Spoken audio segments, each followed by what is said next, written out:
Oh wait, there we go. All right, we're live. Yes, job people, this is Michael Shamaya representing. I will say, hear the lion voice, saying it is time for the lions and the lionesses to tell their own story. King David killed Goliath with a stone, we original dread. The fittest of the fittest shall survive. My people, open your eyes. Wake up. Blessed love, this is Queen Omega representing for all lions and lionesses. With the lion's voice, we come to tell our story. Ras Tafari, live it. Hey, the lion's voice, Ras Tafari.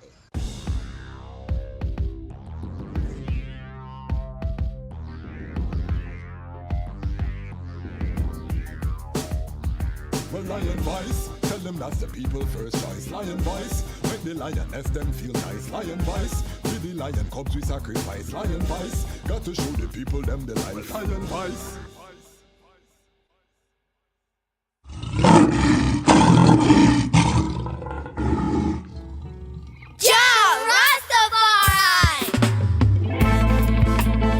Them could never conquer the mountains. Thousands of years and counting. Ethiopia rise again unto the world. Now we are announcing. Them a plan for war, we a plan for peace. And now we see them wanna go dismantle the base. When the trumpet sound and the violence cease, how we say one go build up the cities. Well, them a plan for war, we a plan for peace. And now we see them wanna go dismantle the base. Rastafari crown as the Prince of Peace. Him tell the youths them fi build up them countries. Well, solar energy that them a see. The whole city powered by the sun's energy. The road them make out of hemp and concrete. Neighborhoods full of fruit trees that taste sweet. The youths put down them guns, them harvest and a reap. The beautiful gardens will line every street. Tired of the bloodshed, them done with the beef. Not even animals for that, them burn out the meat. Where people say Haile Selassie, I see Nile. When they see say him a treat the dirt like a child. Peace on earth from the banks of the Nile. That's why we giving thanks in style. See say Babylon a weapon, them a stockpile. Babylon a wicked, kill them brother and smile. Lion Babylon a reptile. Them a plant fish shed blood, we got plans for the soil. Them a plan for war, we a plan for peace. And now we see them wanna go dismantle the base. When the trumpet sound and the violence cease, how we say one go build up the cities. Well, them a plan for war, we a plan for peace. And now we see them wanna go dismantle the base. Rastafari crown as the Prince of Peace. Him tell the youths them fi build up them countries. No more gullies, proper sanitation. Proper toilets with proper filtration. Clean water for the youths them fi use. Our sons and daughters safe, no more child abuse. Africa arise, read it in the news. On the day when Rastafari ready, wicked have fi move.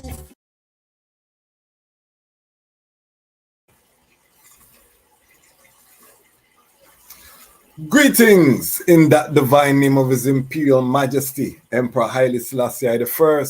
Glory and honor in the name of His chosen Queen, Empress Waziri Menen. My name is Kwasi Bansu, aka the Chazmach Kwasi, aka Ras Kwasi, aka the Reading Ras, aka the Pan-African Happy Man. I'm a creative industry attorney, I'm an artist, I'm an author, I'm an actionist, and right now I am the host of Lion Talk Live. Welcome to the Lion Voice Network, and welcome to Lion Talk Live, where the lions and the lionesses are telling our own story. We are building Rastafari independent, non-aligned media right before your eyes. Big up all of the family globally that have been tapping in, tuning in. We are 3 subscribers away from 2,500, another milestone in terms of the Lion Pride. We're just getting stronger, family. So give thanks. If you're not subscribed and part of this movement, please subscribe. This is where all of the ones are coming together to propel a vision for Rastafari for the future. We're not getting caught in the past. We're not singularly concerned with history without looking at what we are here to build, what we are here to do. Everyone can see what's happening globally. World War III unfolding before our eyes. We are seeing the West versus the East in an epic battle of civilization, colonizer against colonized, global South rising. All of these things are happening right now before our eyes. And so we have to prepare. This is a platform that we're going to use to help to prepare the family, to bring forward the resources to really enrich the family, and also to highlight ones that are dealing with Ras Tafari excellence. Our guest tonight is one such brethren who is dealing with Ras Tafari excellence, who has created an ecosystem that is not only helpful and beneficial to his people, but also as a business, it's economically sustainable. And that's what we are dealing with. His Majesty Empress Men, and we're both business people.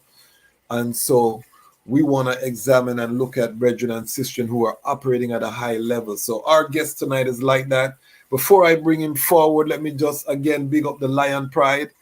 How do you become a part of the Lion Pride? If you subscribe, you're a part of the Lion Pride family. Big up the Lion Pride on Patreon. We just welcome a new member, Carib Life Media. Big up Carib Life Media. They joined us in the life, on the Patreon. That means they're giving financial contribution to see the channel grow. We are going to start bringing in correspondence to bring news from different regions and things like that. So we want to build it to where we can, be able to offer those type of stipends and things. We're thinking global family. We're building it while we're flying, but we're thinking global. So big up those who see the vision and are supporting with the economic strength. All right, housekeeping out the way. Big up Ramia King Design, Raslage, big up yourself, CMAS Life. Let us get into today's topic, building the immune system to fight Babylon system. We cannot be warriors on the battlefield if we are not healthy, if we do not take care of our health, if we're not monitoring and maintaining the temple, which is sacred. So our guest today is not only a medical doctor, he's a herbalist, and I've been looking forward to this. I've been watching the brethren, and it's a brethren who inspire I, as a Rastradin, to see what he has built and what he continues to build, and to just be able to, reason, and I've been able to have some reasonings, and just to reason with a mind on this level, trust I is really great. So without any more long talking, I want to welcome the Honorable Priest Kailash. Welcome to the Lion Voice Network. Give thanks, my brother. Blessed love. Yes, give thanks, give thanks. As I say, it's really a great honor and a privilege to have the eye here. We were on a panel on I Never Knew TV. If you haven't seen that, family, go over to I Never Knew TV. That's our brother platform over there. And you can see myself, Honorable Priest Kailash, Honorable Priest Isaac, and Dr. Kadamawi Knife. Nice reasoning. And we're going to go more in depth tonight. You know how we do it here, family. So, Honorable Priest, please talk to us about where you were born. Take us on a journey. The eye journey to Rastafari, and the eye, where the eye is today.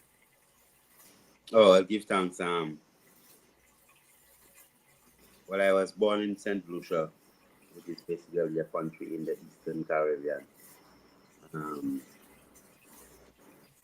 right between Martinique and St. Vincent. Okay. The northeastern country of Barbados. So St. Lucia is what is called the Helen of the West. Okay. So it's the country that is famous for the pitons. Yes. You know, I've they been say, there. I've seen it with my eyes, you know. right, and also the walking volcano, I lay. sulfur spring, you know, and also a little country with less than 200,000 people, but have had 2 Nobel laureates. Okay. So St. Lucia, basically, I was born in the countryside in St. Lucia, a place called Laboui. Okay. Do I speak French? Yeah, I speak a little French, but I speak Creole. I speak Spanish better than French. Okay. Okay. So growing up, were you born into a Rastafari family? No, I was born into an ordinary family that was Catholic, in fact. You know, Okay. so I was born in a Catholic family. My grandmother was, was one of these we call these people who always who follow the precepts of the Catholic Church, like the Rosary and saying Rosary and these things, the Hail Mary, Mother of God, pray for sinners, them kind of things there. So earlier, as I move forward, I really appreciate love the fact that even that some people might have condemned the fact that they are praying to Mary, right? Yes. And then as you grow into maturity and understanding, you applaud that, at least that they were able to be praying to a female deity, a goddess. Yes. Like we would pray to Empress, we would bless, the Empress Mene, or understanding the significance of the woman, just to be able to have that woman in deity position. So I was brought up in a Catholic church. I had my first communion, and afterwards, meaning that you take you go in and you get initiated in the thing where at the age, I think it's at the age of probably 7 or so, you get 6, 7, you get your first communion, so you have your first. Okay. And so I went through that, and then at the age of about 9 or 10 or so, I went to a crusade, and then I got baptized as an Adventist for about 10 years. Okay. Then I entered into secondary school as an Adventist about at 11, and then type of things. So from young, as far as I could have remembered myself, I always wanted to be a Rastafari. Okay. And a doctor. As far as my mind could take. Yes. Yes. Not something where I see a man is Rasta and I want to be Rasta. I always know, well, I want to be a fat Rastafari. What I would have said is that I would have worked hard and get everything that I have to get, and then I'd have put my locks. Yeah. Because knowing at that time the level of persecution you have witnessed, Rasta getting, you can't get jobs, you can't get it. So you in your mentally growing up, you would say, well, after I get everything, I put my locks on after I get everything. Yes. Right? As the father would have had it, I went through an experience whereby probably at the age of 18, 19, I went through a kind of an experience. And after that, I never really cut my hair again. Okay. So I just started to grow my locks around the time of time. Then that age, then I was teaching. I was a teacher at the time. Yeah, so I left teaching and I went into shipping. And by the age of 21, I went into medical school in Cuba. So I went there as Rastafari. Okay. So I went through that process. My whole schooling through medical school and these things, they're going through different institutions. I went as a Bobo Shanti. Okay. Right. Good, So thanks. Can they give us a little bit more volume? Family saying that there is a little bit low, so give us a little bit more volume. Low. Well, I'm in the heavens, really. Just that. You see it there? See it there? Yeah, right. Yeah, man. The priest speak all over the world, so we know him have the vocal range. So so that's really how the journey was. Going through through all these vibes there, as Rastafari. As our ambition has always been, because when I decided to walk in the path of Ras Tafari, I was young, very educated, you know, very wise. So everybody was just looking at me as somebody who could do anything. And Yes. then I put my locks, and my mother was very disappointed. Wow. To the extent she said, well, if she knew how to put locks, she'd have never, born me. And Oh, wow. yeah, That hurts. That hurts. yeah. So that was the last time I really cried. Yes. As a youth, I said, what? So my grandmother was still alive. I went to her and she, because my grandmother really who raised me. She didn't raise me, raised it, setting the fire. She cultured me into existence, right? So, yeah, so I just went to my grandmother and she said, nah, she said, don't worry about anything and just do what, thing. And I was about 18, 19, I think, that age there. And, so that was the last time I really cried.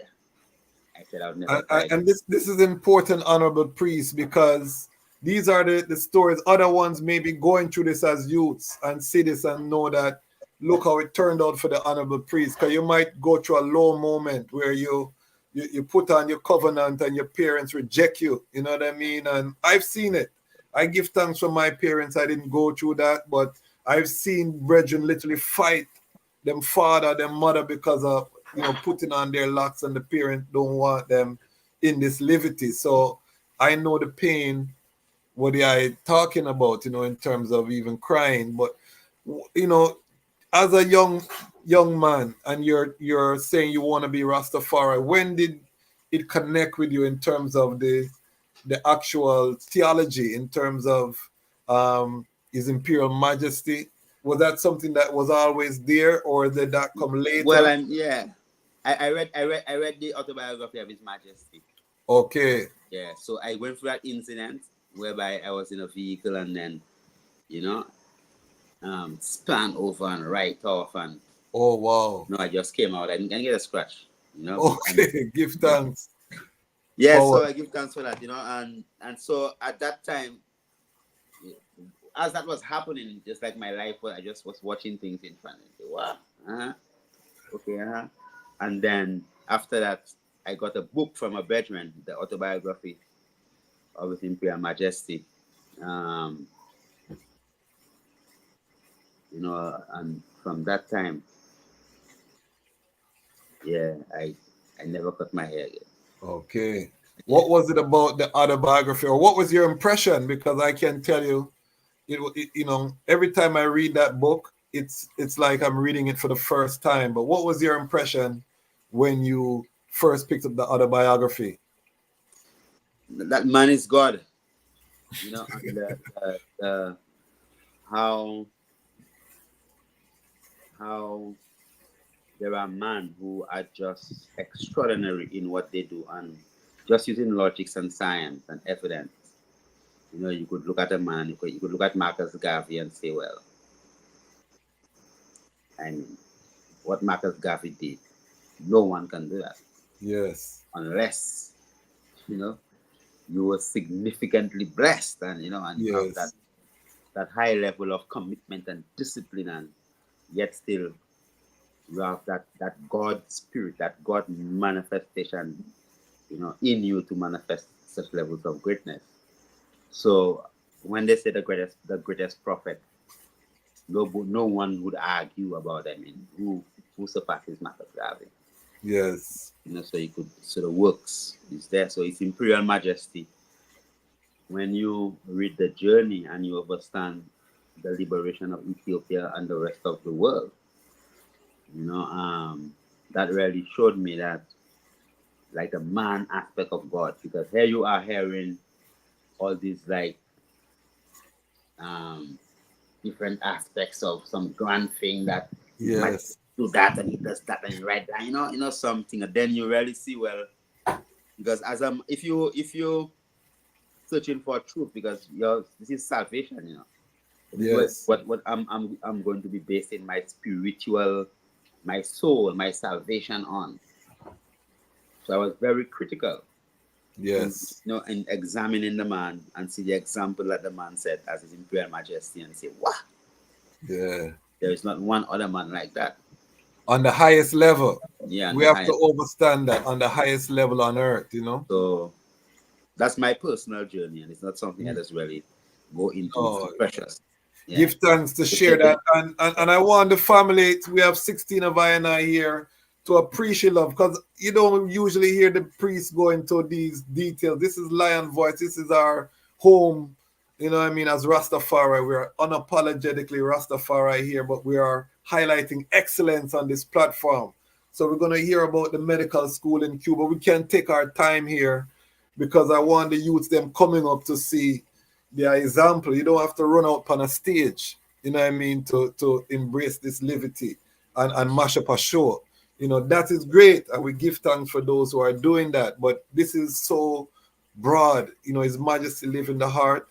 One of the things that I love is that Prince Emmanuel said that man of right is God in flesh. That to I is so simple, but just so it encapsulate the Christ consciousness and everything. How did the Bobo Shanti part, connect with the I as a young imper? Well, I mean, naturally, growing up, I wasn't able to drink alcohol. In fact, I got into that incident because, I had my first car very young. I left college. I was teaching. I just take a loan, buy a car, right? And then I drank half of a Guinness. I'll sip about less than half of a Guinness because alcohol doesn't go with me. And that day I couldn't drive, so I let the sister I was with at that time drive the vehicle, and then we never reached home with the vehicle. I mean, we reached home, but the vehicle never reached home. Okay. So basically, growing up, I was always inclined towards that level of spirituality, and then to the tune that I got baptized at the age of 10 or so, 10, 11, as an Adventist on my own. My mother to sue the church. Okay. So I always seek spirituality.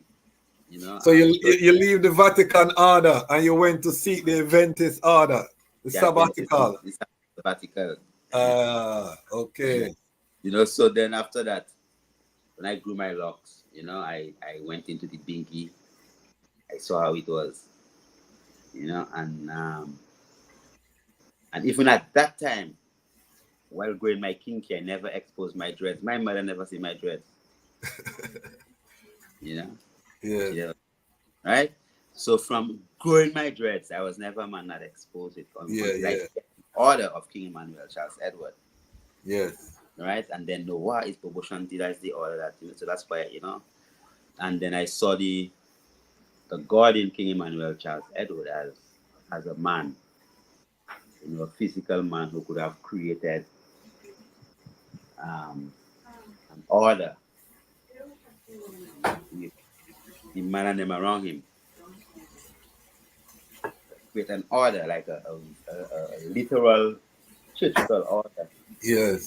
That deals with from a birth to a wedding to laying someone to rest to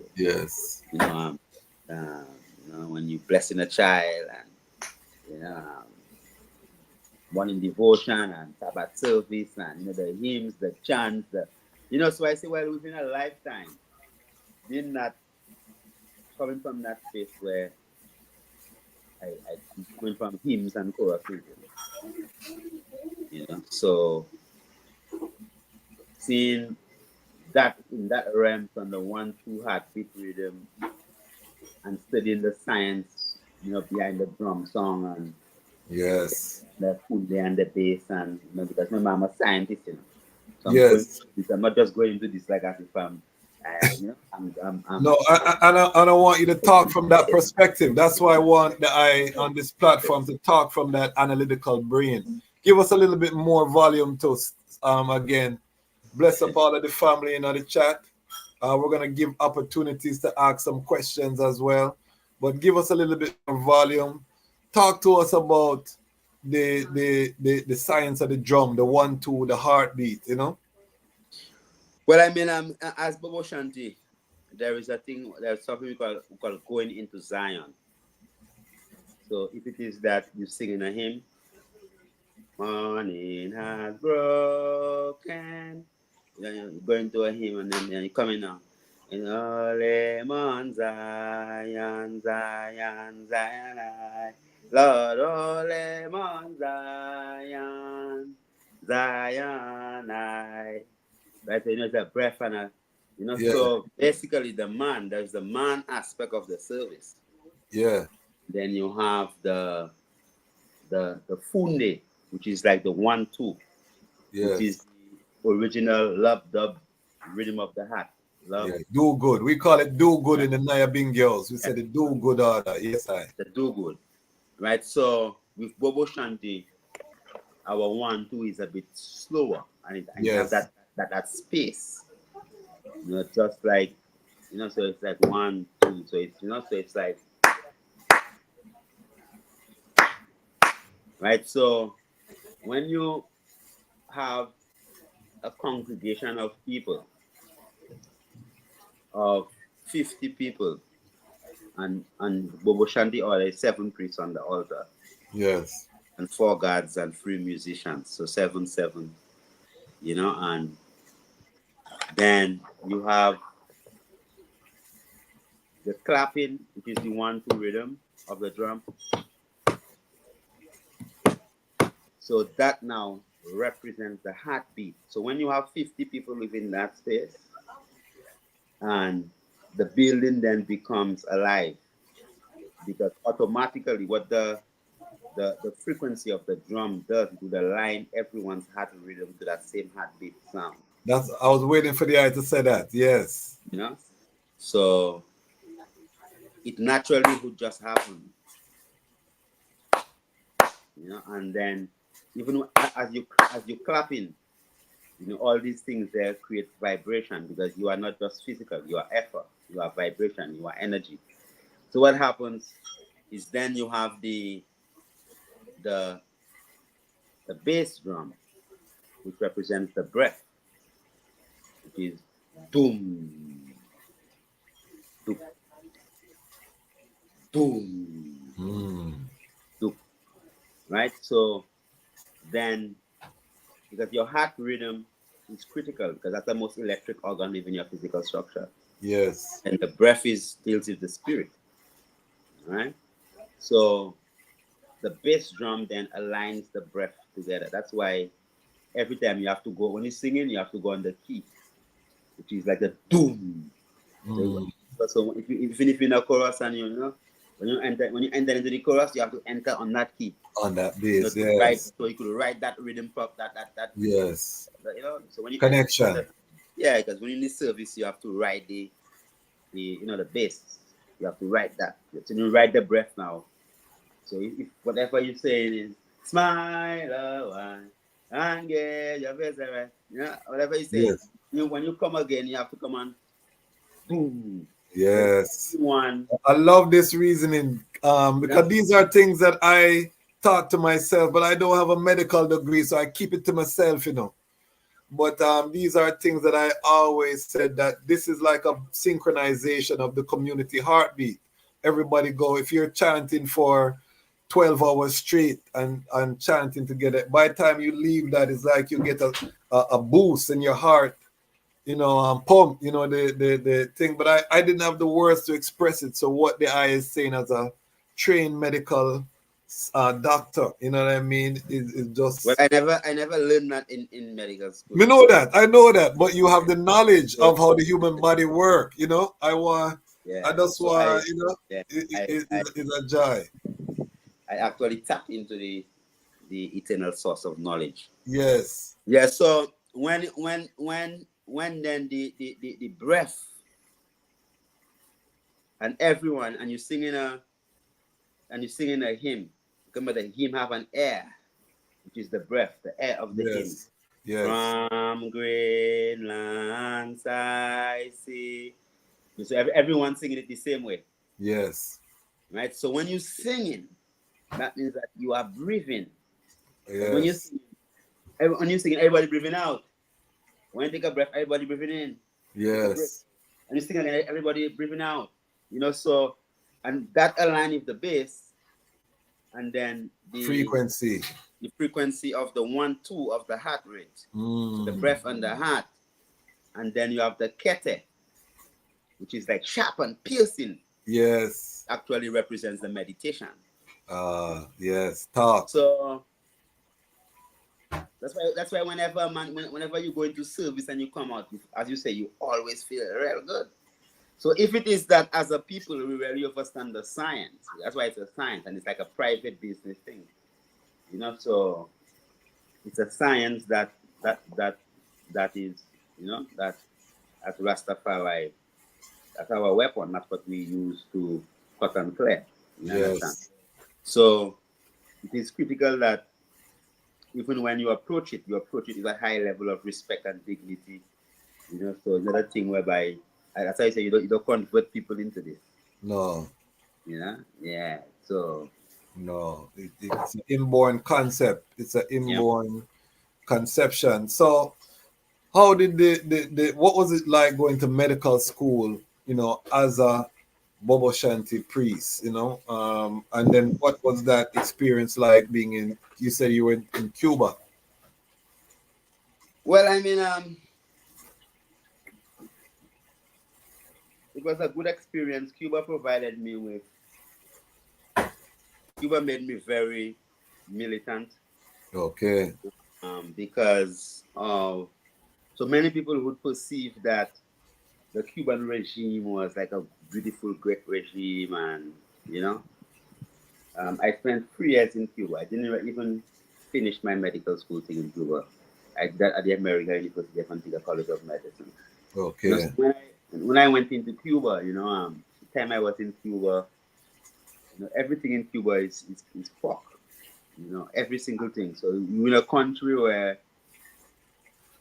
I went there up there 5 bags, and all the bags was just food, because you really can't foods and roots and backs and different things. When I went the first time and the second time, so I had to be going home 2-3 times a year. When you're in Cuba, you're not even supposed to travel that much. Once a year you're traveling, because Yeah. like communist regime. So when you live in the country, you must get what you call a salida. You have to get permission to fly, even if you're not a citizen. Even if there you go to the school, you have to write, give reason, and then they give you a salida for you to come out. So Cuba was a place whereby I saw the oppression of people that look like me. To the extent that, I mean, you could literally just see it, like in medical school, everyone is blanco, because el negro, negrito, so like, the to be in medical school and you like really melanated like myself, Yes. right? You have to be like extremely good. Okay. And then the people that the black, I don't say black people, the more melanated people like I and I, these people will be like nurses and this different type of professions within the medical complex. But then within the cadre of people in Cuba, and you could see the level of poverty and you could see everything. Wow. So, and even like going through the process of medical school in Cuba, just for you to pass, you have to deny the existence of God. Oh, wow. Like in philosophy, because philosophy is about Marxist and Lenin. Okay, so they teach that in the university. Yeah. Okay. So This is the first time I'm getting this perspective on Cuba, because we always hear about Che Guevara. We don't hear about how the black people in Cuba, from a black Rastafari perspective. So this is very fascinating. Man, Cuba was a place they persecute Rastaman terrible, man. Yeah, man. For a seed of ganja, you get 10 years, A seed. Right? For a seed, you get 10 years, and I left Cuba because, being very, I would say that I learned to trust my senses and, and know how the Creator communicates with me. And then nothing really for me, I always put my liberty first. Yes. There's never a question. You cannot tell me about my liberty. So like once while I was in medical school in Cuba, they tell me, well, oh, because you're going to surgery now, you know, you have to take off your turban, and when I tell them what? So I had a conversation with them, and I told them, well, I mean, obviously, when you're going into surgery as a surgeon, you have to cover your hair, don't you? Yes. So why would you take off my turban just because I have to go into surgery? And that don't make sense. So having a turban is even more appropriate. Yeah. Yes. Right? So, even to the extent I told them, you know, because even if they so anti-Western world, they love the Pope. You know, so the Pope does still visit Cuba. And, okay, yes. yeah, very Catholic, very, yeah, Jesuit. You know, so when you really check it out, you check, well, I think, well, all the time the Pope come in, you'll never tell him take off his hat. You want me to take off my turban to get an education. And so I tell him, no, I would never do that. Same way you all fought a revolution for your freedom, I'm willing to fight a revolution for my own freedom and value my culture. So I say that. How was that received? How was that received? And they just left me alone. Okay. I never get trouble with because I was a top performer. You know, so it's not like as if, you know, I never get into trouble because I'm doing my thing. I'm not troubling nobody. You know, so they couldn't find something against me, even if, you know, I was still using my Herbal thing, right? So during that time, like second year, you know, the spirit tell me, man, you need to come out of that place. So I applied for my salida, and they gave it to me the same day. So then me and the Empress, my Empress, you know, she left with me. And another brethren, I tell him, man, I had a terrible vision, you know. So I left, and I met my Empress in Cuba. She was in medical school also, so I left, and she followed me. So it's about what, 17, 18, you know. So is your Empress is from Cuba originally? No, she's from Antigua. Antigua. Okay, give thanks. Yeah. So yeah, so through all that is when, you know, I just because just give me the salida, and that day in the cafeteria, they just started to blast a song. Every little thing is gonna be alright. You know, in a non-sympathetic stance towards Ras Tafari. Yes. You know, and in the hall of the school, blasting. Every little thing is gonna be alright. Because it's the last day. Yeah. So I left Cuba, and after I left Cuba, I probably left there on a Monday, and by the Thursday, I got another scholarship into another medical school. Okay. You know, so, and then I still went into another medical. You know, so like my life has been one whereby, right? I always put my instinct first, my intuition. You know, my faith. You know, and with brethren and them that went back into Cuba. In fact, they tested the urine, and some of them were fourth year, fifth year, just missing 1 year to graduate. Talk about Rastaman, you know. And they send them back home. Oh wow! Right. So you left right time. Yeah, man. They cracked down on all Rasta in Cuba because they arrest all the indigenous Cuban Rastas. You know, and then all my brethren, they had about three Dominican brethren, they arrest them, man, cut their locks, put them in jail. The man spent about 3 years in jail. Yeah. So they had a lot of persecution of Rastafari. So I cannot love a place like that. No.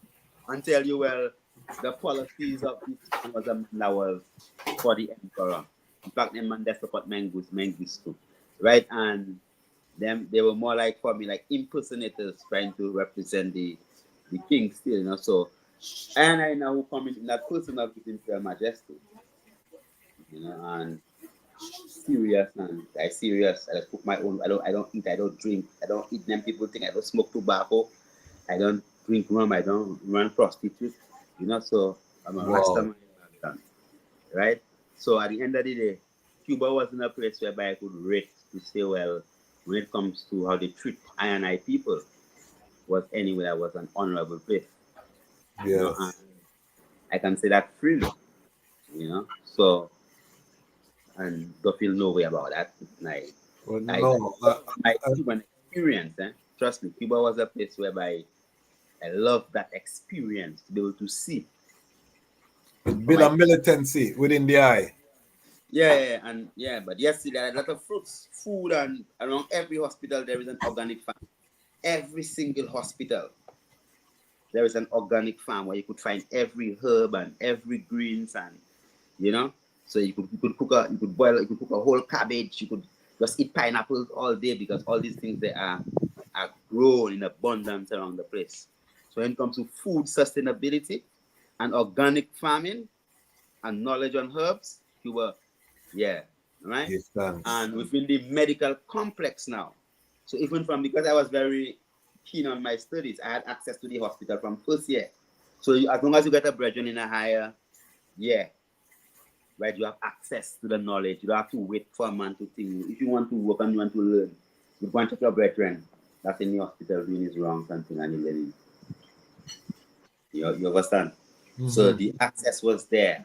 So you have access. You could get hands-on very quickly. Yes. So that's the beautiful thing about Cuba still, you know. I had some beautiful people I met there, you know, but the system itself is like is an oppressive system. Yes. You know, I would not love to live in a space like that. That's so oppressive. Yes. But Very Rastafari unfriendly. It's like Rwanda. When people talk about Rwanda and how nice Rwanda is, but it's the same thing. They catch you with a herb seed. You're gone to jail for X amount of time. They're not very friendly toward I and I. So we have to look at things differently. One of the things I think that we need as Rastafari is to create our own hospitals with these kind of organic gardens with a lot of sunlight. We're going to talk about that because is the eye the only, how many Rastafari doctors does the eye know of? well, they have plenty money flocks with I don't even refer to myself as a doctor. Yes. You know? I carry my title is well, as you know, the priesthood order Yes. basically is a healing order. Yes. Yeah. So by right, every priest within our ancient path supposed to be healer. You know, that's why you become through the initiative process over the years. By the age of 40, that you're a priesthood, and you are a great physician. Yes. Learn the works of Imhotep. So the priesthood order is the order that I actually go by. So That's in, okay. And so as you in, said, that's consistent because you say you lead with your faith, my faith, yeah. in front So of everything. so How did you? I had to in fact create a terminology to define myself, which I trademark also.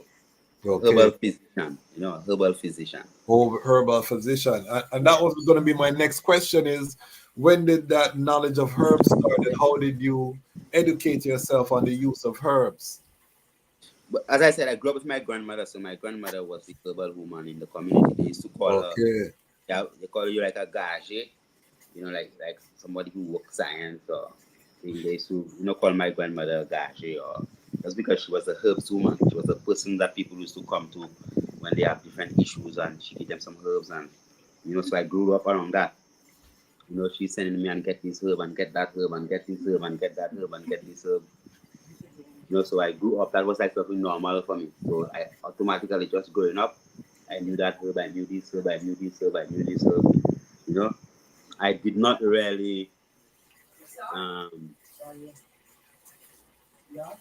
get the full insight of because I wanted to be a doctor growing up.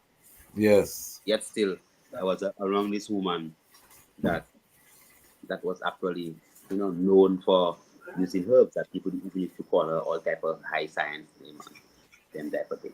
Yes. You know that right before in ancient before historically people are dealing with, they say they fly on broom and the organization they say about this. Yes. Never heard them in Jamaica. What's that? You never heard these things in Jamaica? When people deal with herbs, they call you Obia woman, Obia man. Yeah, Yes, yes. Bush doctor. So, yeah, go ahead. Yeah, so that was it basically. So I grew up with around that. So I always, when I went into medical school and I was in pharmacology, and this professor came in a topic called pharmacognosia, which is basically the origin of the drugs from the herbs. Yes. Right, and then I'm just seeing all these herbs that my grandmother used to send me for, and I'm seeing the active components in them, and I'm seeing things. I'm saying, what happened in there? My grandmother write, certain people they write all the time, you know. And as you study, then you see, well, most of the drugs that is being created are not, the level of efficacy for people like I and I is not that high, because we don't have a pharmaceutical industrial complex to create drugs specific to our genome. You know, it's not that it is wrong to create a medicine. You know, yes, create a medicine, you could make a potent extract. You could use science and create an extract. You know, from a standpoint of benefiting your people. All right, you could devise ways to extract all the active components, you know, in clove, and put it in a capsule that, you know, that if somebody has a toothache, they could just bite on and immediately the toothache disappears. Okay. Those side effects, right? So it's not that the science is wrong, it is the motivation behind the science. Yes. Right? So as Marcus Garvey said, religion and science is our only hope to withstand this evil design of modern materialism. Okay. All right. So your faith and the science. So your faith being that you grounded on these core principles of Ubuntu. Yes. I am because we are. That's you know, and then you basically working towards the upliftment of your people. The joy that, wow, yeah, man. You know, people uplifting, you know, so you're uplifting yourself, you're uplifting your people. So, coming from that space, you could create things that will be for the upliftment of people. You could use science to do wonderful things. Definitely. You know, so it is not that you cannot do an intravenous approach. Of course, you could do that. Right?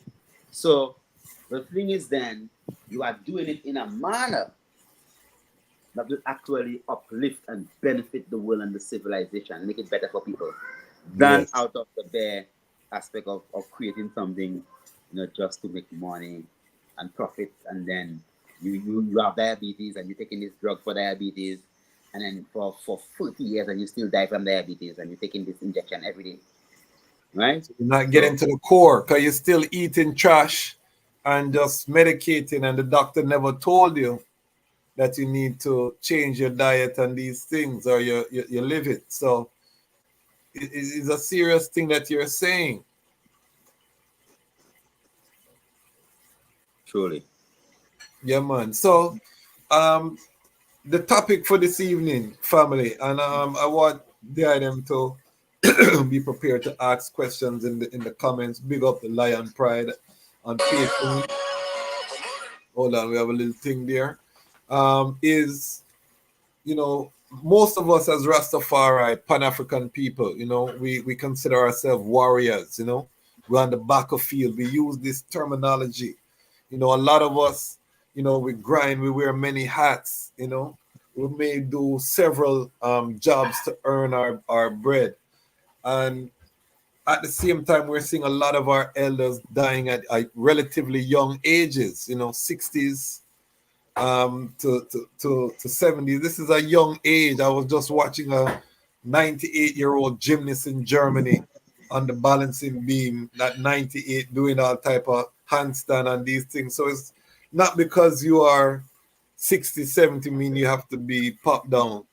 I want to talk about what I should be doing, especially those of us who consider ourselves frontline workers in terms of building. First of all, talk to us about the immune system, and then talk to us about what we should be doing as people who striving to live a ital heights, what we should be doing to build our immune system.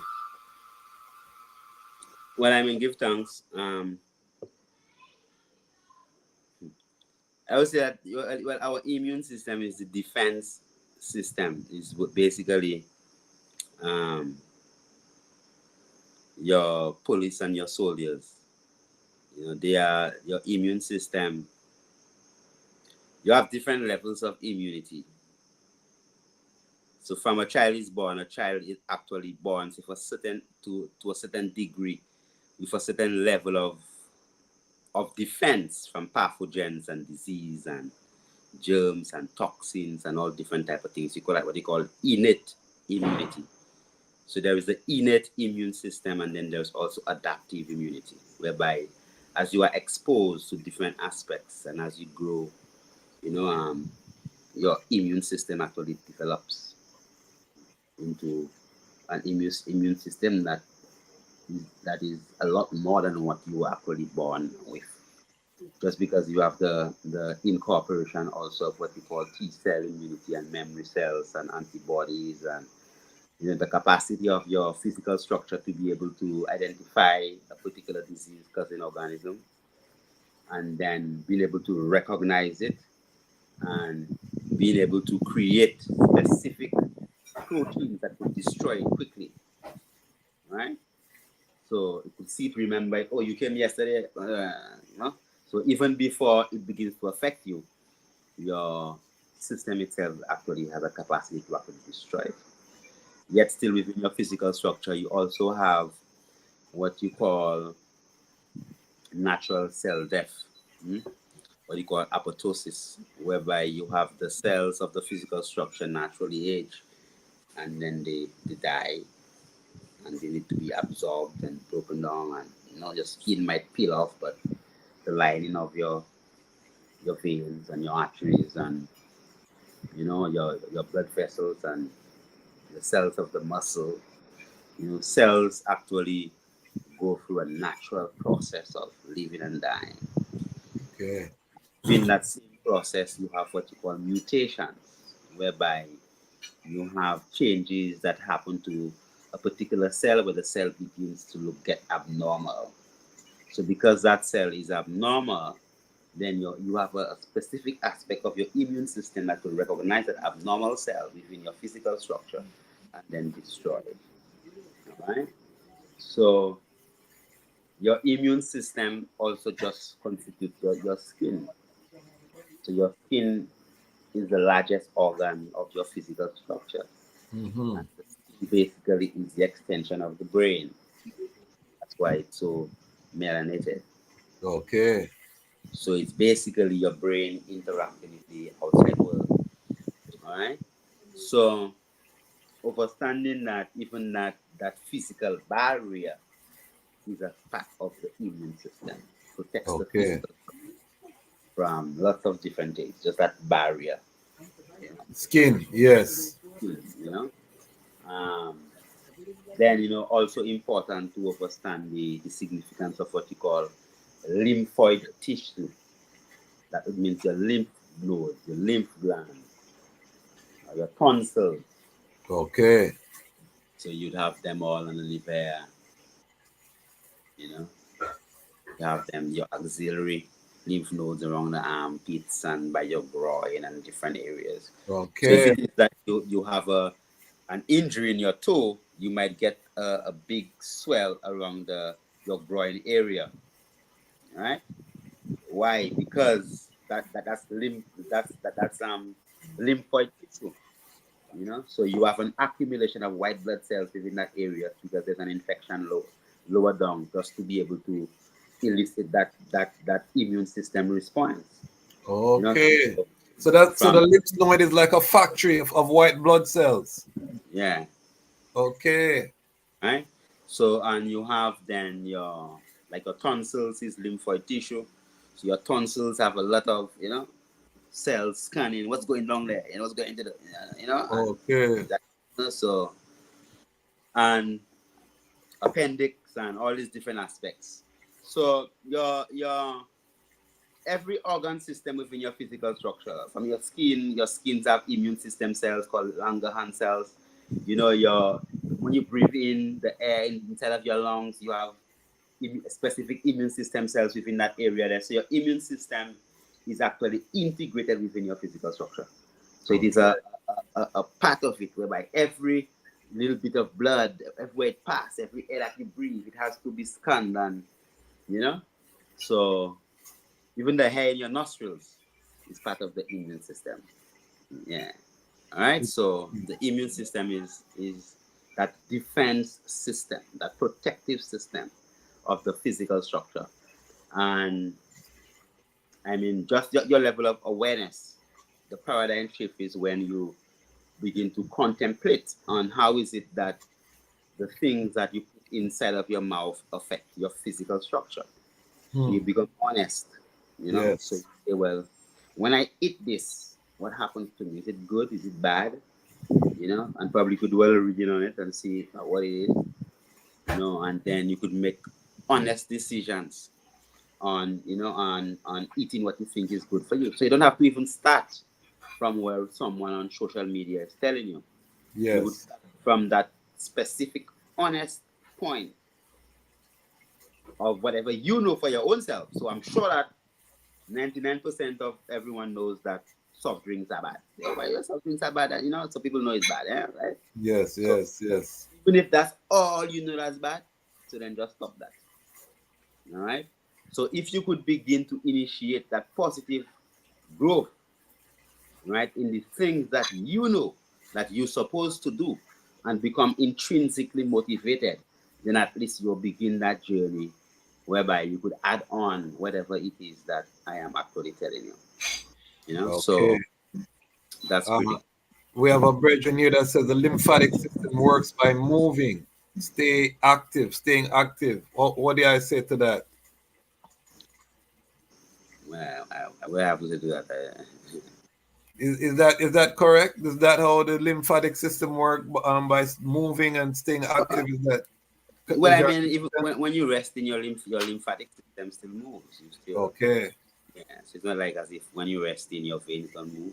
They still move. There are mechanisms, valves and different structures within the vessels that actually allows the movement of fluids and things, for the physical structure. So the physical structure is built, with lots of control systems. Yes. That just allows things to just. So even when you in that restful state, things still happen. Things are still happening.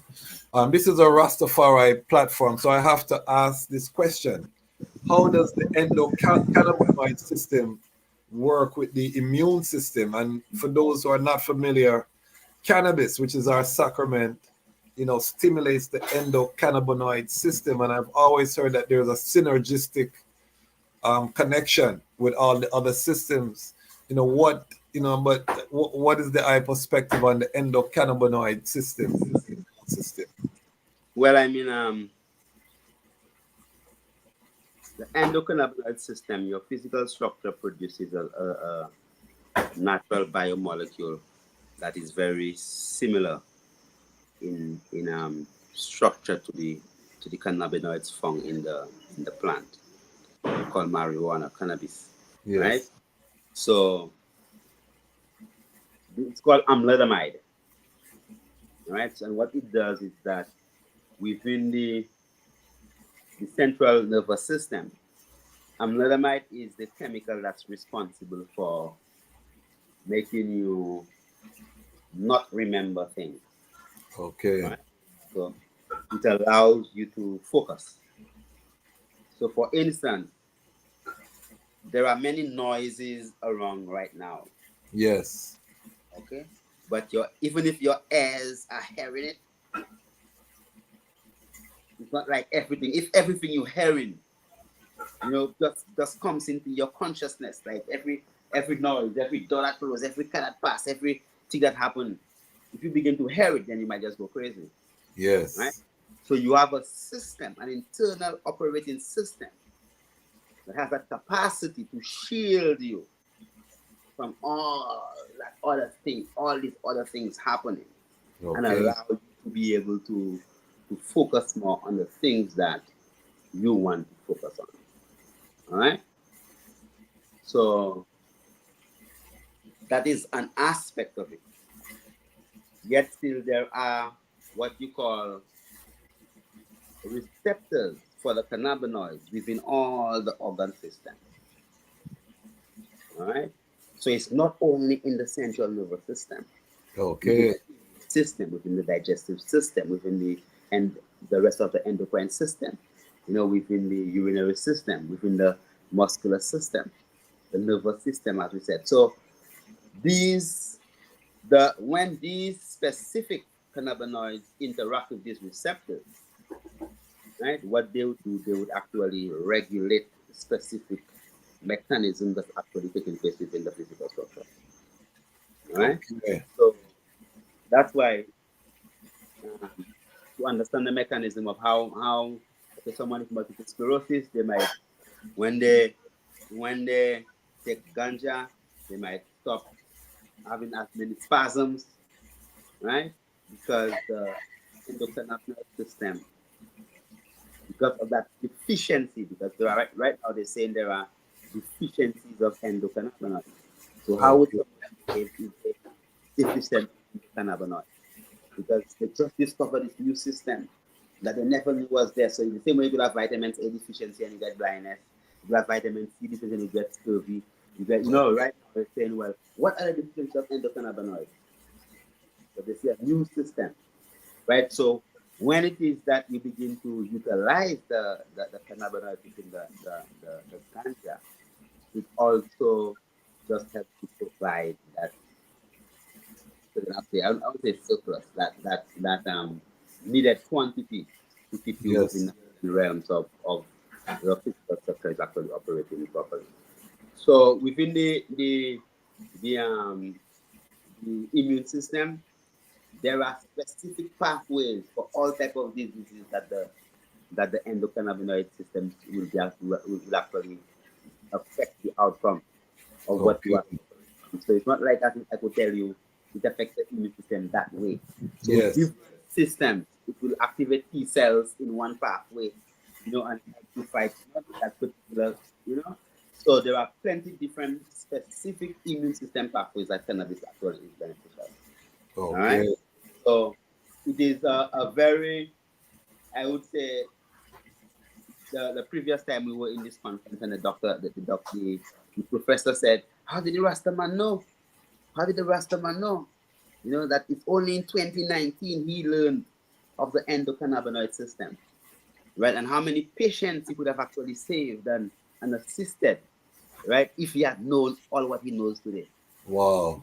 So, definitely the world knows, and it is something that, as I say, it's not that you do anybody a favor. I don't convince people to use herb, the less you use, the more for me. That's what I would say. And then also, the herb is doing you a favor, because the herb is giving up itself. So people, it's not like as if I'm not one to convince people about marijuana. No, Because no. that, We should not. We should not. It's a sacred plant, yeah, but it's good that I overstand. And we have to, the natural mystic that the elders were saying that this is the healing of the nation. They were ridiculed and abused and persecuted for saying this was the healing of the nation, only to find out in 2024 that this thing is indeed a healing plant. You know what I mean? And we still haven't gotten our reparation for carrying the beating. You just talked about the persecution in Cuba that's still going on to this day, of I people.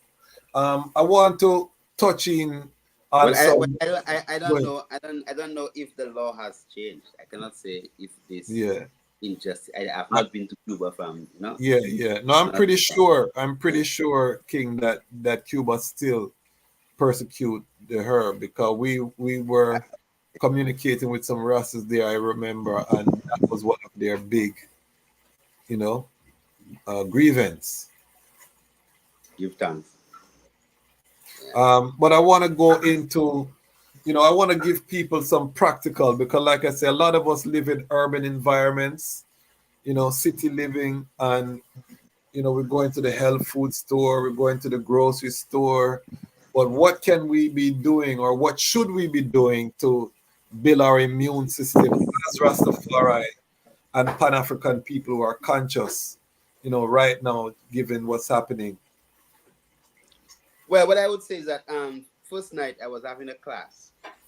That we have the Montreal School of Esoteric Herbal Knowledge. Highly. Right? And the class was on safety.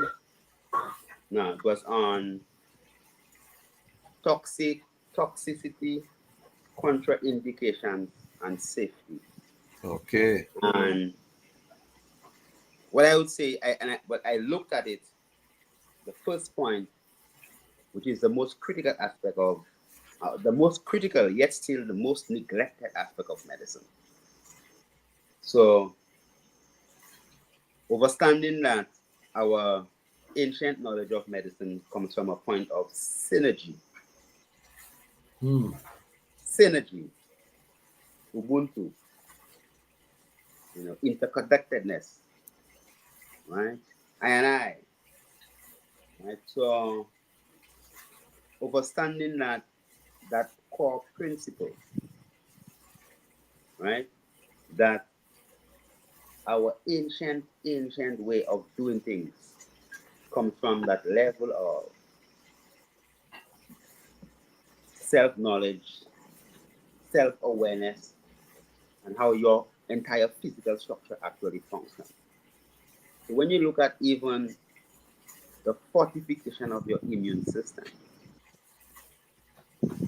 and what might be toxic to you, people would quickly look to probably your food and what you eat, if you're smoking cigarette, or if you're eating healthy, if you're vegan or plant-based or ital,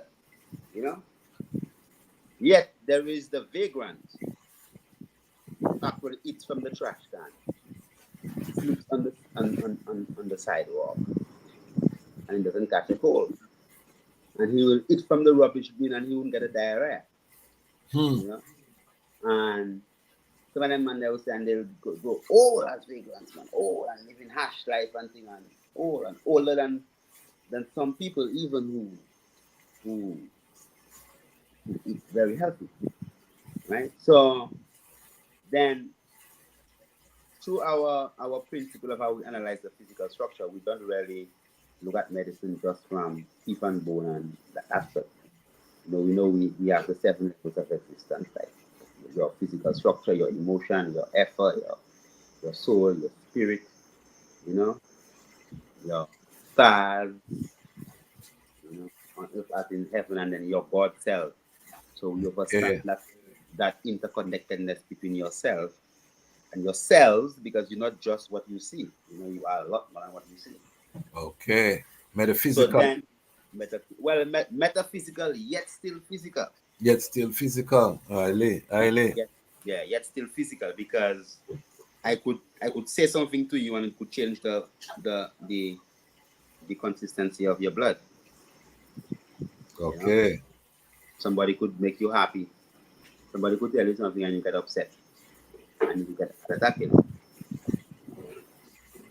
Literally, because your heart rate will increase so fast that you get a heart attack. Yes, right? It's true. So this is the point, that whereby you might be focusing on eating and drinking. What we supposed to be focusing on firstly is the toxic thoughts that we have. Okay, heights. The thoughts. So you start from inside there. So, because your thoughts can make you sick. Stress is the number one killer. So what they are saying is consistent. So toxic thoughts and thoughts even that are contraindicative towards your own healing, and they are not safe. The same way that you have physical things that are all these things, you have thoughts, and which is which I know is the biggest issue within our people, right? So a woman with fibroids and polycystic ovarian syndrome, you know, from my experience of having seen thousands of women, right, I could tell you that almost 90% of every woman with a fibroid have been traumatized. Okay. Okay, so that is how I learned how much trauma was among the women within our society.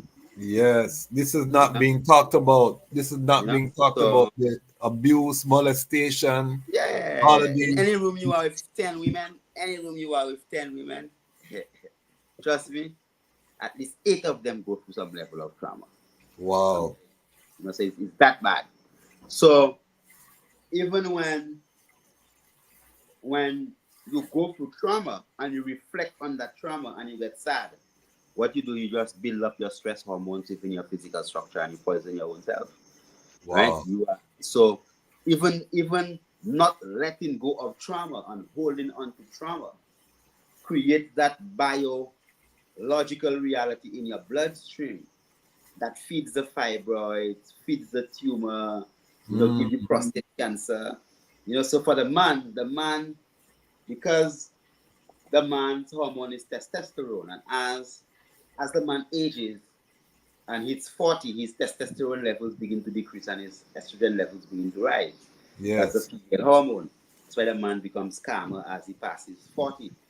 And naturally, his prostate begins to enlarge because of that increase, that surge of estrogen hormone.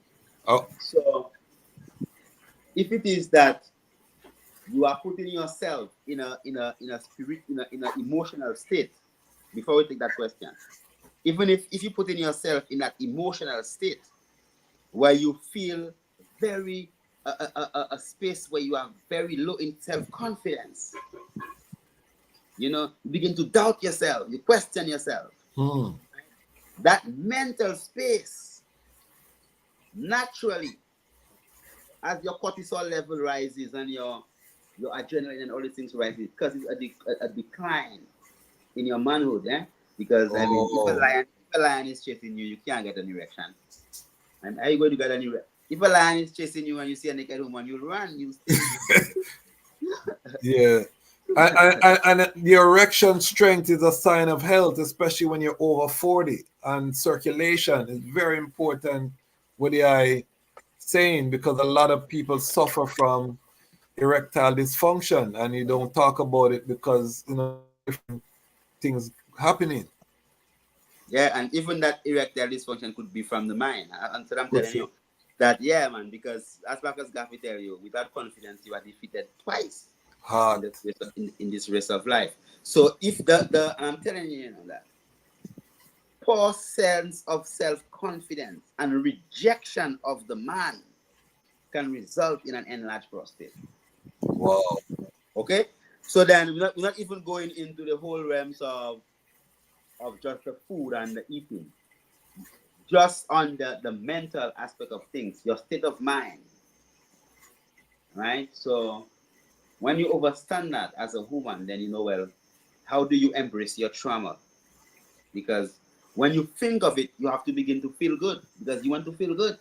Because feeling good is serotonin, dopamine, oxytocin, your immune system functioning properly, you're happy, you're strong, your heart working at the right rate, your blood pressure good, all your hormones balanced, right? So that's what feeling good is. So you understand that dealing with your traumas in a positive manner, right? So even if it appears to be intangible, you cannot weigh your sadness and your anger and your grief or your sense of poor self-confidence.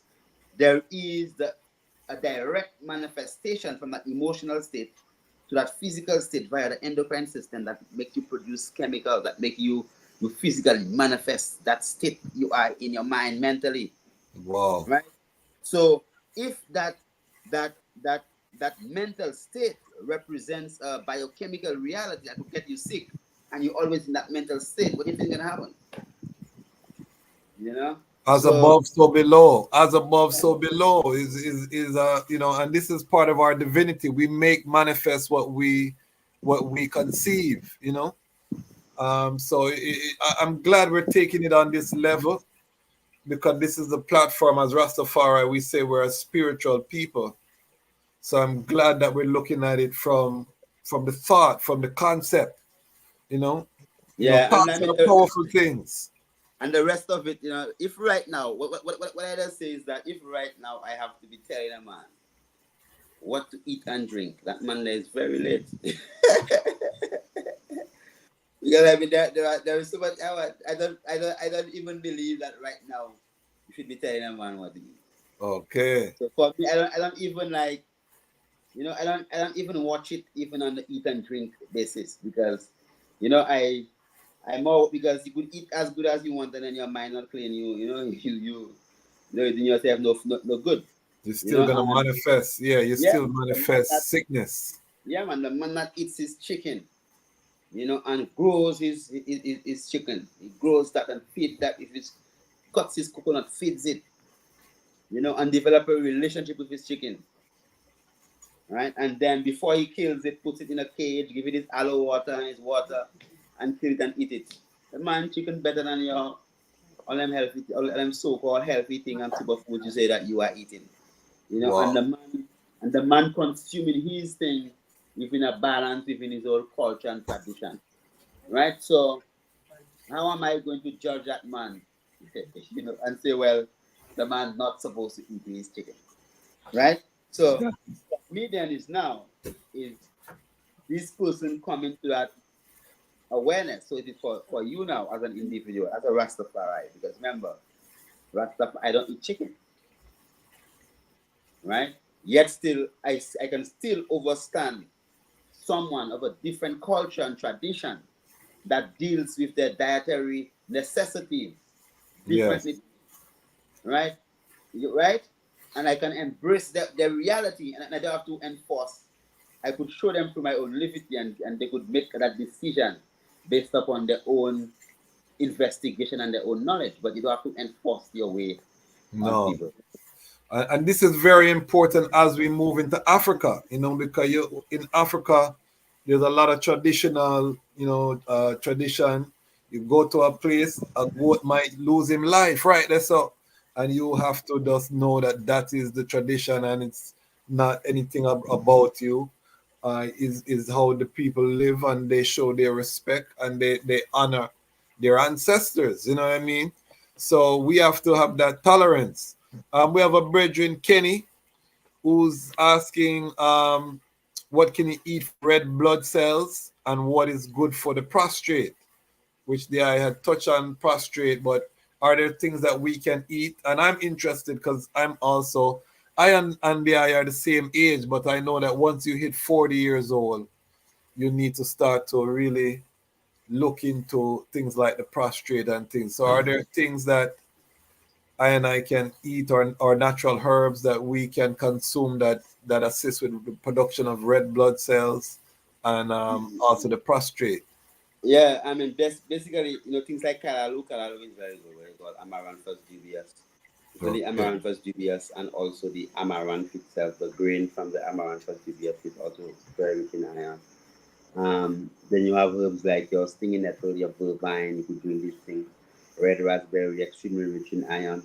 And also because the liver contains 80% of your blood at the given, because your liver is the most blood dense area of the physical structure.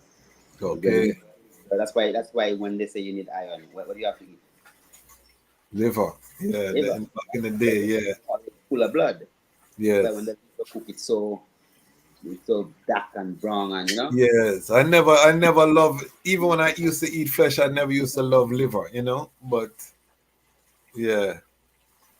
Yeah, so the liver contains so much blood that you also have to just decongest the liver, even to make the blood within your physical structure accessible to you, right? So, herbs like cassia, which is king of the forest, that's very good.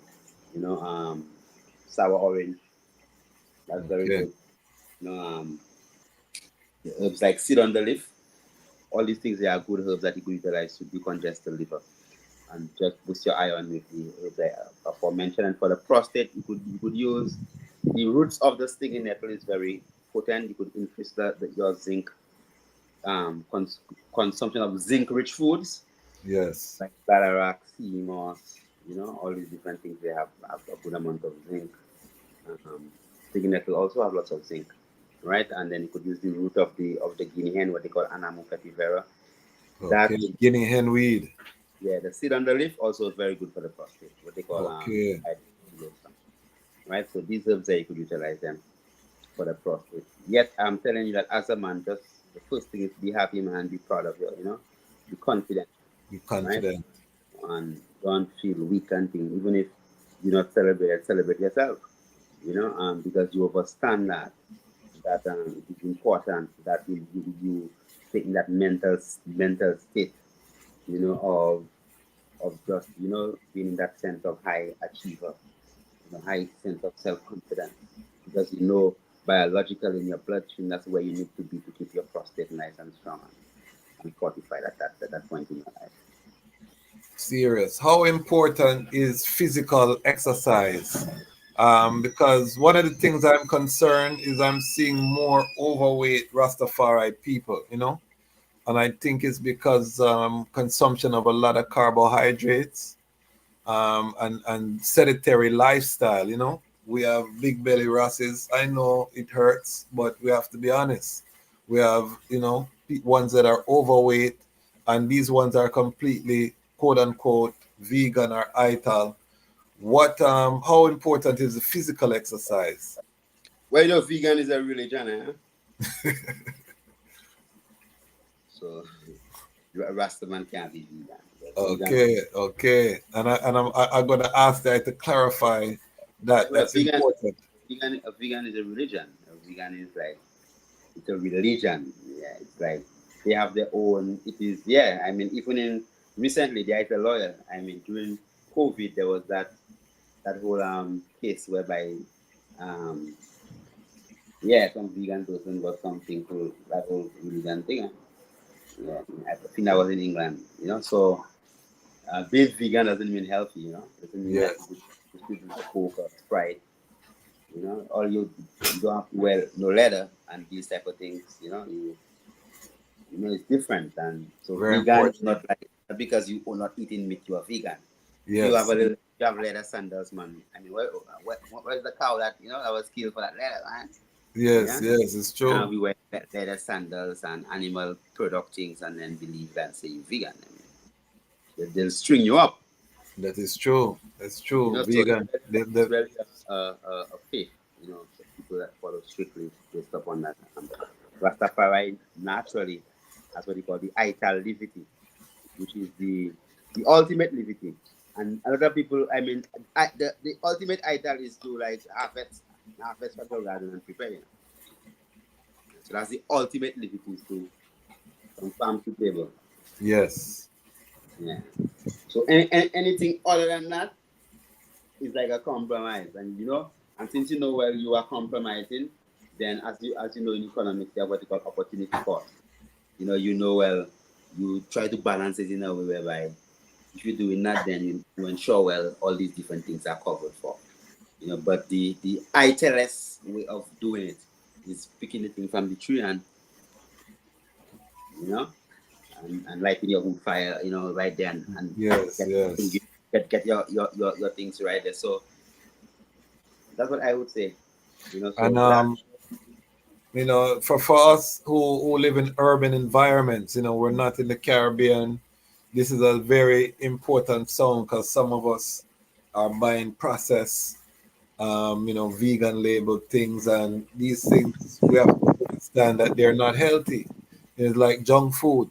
So just because it's vegan, as the I say, doesn't mean you're healthy. There are many vegans who are unhealthy. So ITAL is the highest, and we give thanks that our elders have bequeathed this livity to I and I. We can be proud of, but we need to live it. Too many of us, like I said, too many elders I know are perishing of preventable illness because of diet or health related illness, and we have to really look into these things. I know young people who have died of hypertension who are Rastafari people, You know what I mean? So these are things we have to really look at. What are some of the common things that I see with the I Rastafari community in terms of health? But I mean, even before I go into that, Yeah. you know the vegan community have embraced the lab grown meat, right? Yes. Okay, all right. So that is like real meat, just because it doesn't come from an animal and it's grown in a lab, they can eat it. All right. So it's not like that. So you understand what I'm talking about when I say Yes. that. So vegan is completely different than I thing. Yeah. Very All right. important. So yeah. What is it? Your question then again? You asked there. I was asking to talk about um just give I some fullness on um Maluz what was the song? Give us some fullness on the ITAL standards that ones can implement. If they're on the move, they're moving through simple things that are some healthy alternatives to going into the vegan lifestyle. Well, I mean, when I travel, I just make sure that I at least for me, at least I get a place where I have a stove or access. I remember there are times I had to travel, and even if I'm in a hotel, I cook in kettle already. So it's all about what you value. It's coming. Yes, It's just the value of your faith, right? So then the decisions that you make would be faith oriented. So it's not like as if you just going somewhere and you go in there, blindly. You go in there knowing what your faith is, and then you are ensuring that things are in place. Even to the extent that that's how I look at it. Like, I'm a fast. I just fast a lot. Right? It's not like I eat. I don't eat out. I don't eat in restaurant. I don't eat at people's home. I don't do these things. okay, Right. that's So a high level of discipline. yeah. So if I don't cook the food, I won't eat it really. If I'm out there, I prepare my food. So that's it. So for me, that's a principle for and so Yes, whatever that you set your goals to be. So if you say you're gonna eat on nuts and fruits the time that you are with, that's you. So you have to know well at the end of the day what your core principles are as a person, and then you operate at your level, because all of us are at different levels. So, definitely. well, that's why I'm saying that what you know is right, it's right, you do it. All right. And after you have done that, you could have something that I say and apply that to what you are already doing. All right. So it makes no sense for me to tell you all type of things for you, and you're still watching the last right, you're not even doing it yet. You're still smoking cigarette, you're still drinking rum. Right. Yes, So if you know like, okay, eating cheese bad, just stop the cheese. Right. So even before you come and ask me, well, please, why is it supposed to do? So all the things that you yourself know that you are actually doing that's not right. do You it. just stop You, that. you, Right. you, So I'm not being difficult and saying I'm not giving the people anything, but I'm just telling them. no, I love it. I love it. Because you're giving people practical ways to look at their health and take accountability. I want to ask the eye in terms of fasting. You mentioned fasting. How important is fasting? I fast one day out of the strong, where I just do liquids, and I find it's very beneficial to I. Just overall in just resetting I and I. But how important is fasting? Yeah, so I'll do the question that you didn't remember first, and then I'll do the fasting. So what Okay. you were talking about is the exercise. How important is exercise? Yes, Yeah. yes. So exercise is important, because naturally, from the way I live my life, I would do more than 5,000 footsteps a day, because I in the mountain. Right. So if Yes, I go in the mountain early in the morning, I in the mountain early walking around where I do, and I would do at least 5,000 steps, doing different type of things. Yet still, then, um, I take a time out to do physical exercise, yes, because it is critical. It puts the physical structure under an amount of stress, right? That actually promotes the the production of also stem cells, like new cells that could, so exercise really damage. So when you damage, your physical structure get a burst towards repairing. So that's why you build. Okay. So you damage and you build, you damage and you build, you damage and you build. So it keeps your physical structure, very alert. And also, it helps with stress and, helps you to keep you focused. And the reason why the most significant reason for me why I exercise is that it gives me discipline. Just to, probably get up in the morning, 4 o'clock, and, I have to go take a run today. And then run, then I'll have to do some cycling or something. Okay. So then it just maintains that level of discipline. Right? So it's not just that physical aspect of it, but to know when you're getting up at the time to do what you know that you're supposed to do. So if you apply that same level of commitment and discipline to any other task, you definitely go to get results. So that I take away from exercise. Also, I've heard that, in terms of when you're over 40, when you exercise and put yourself under physical strain, it helps with the production of testosterone. Is that correct? Well, I mean, yes. I mean, you would feel like a lion. Yeah, definitely.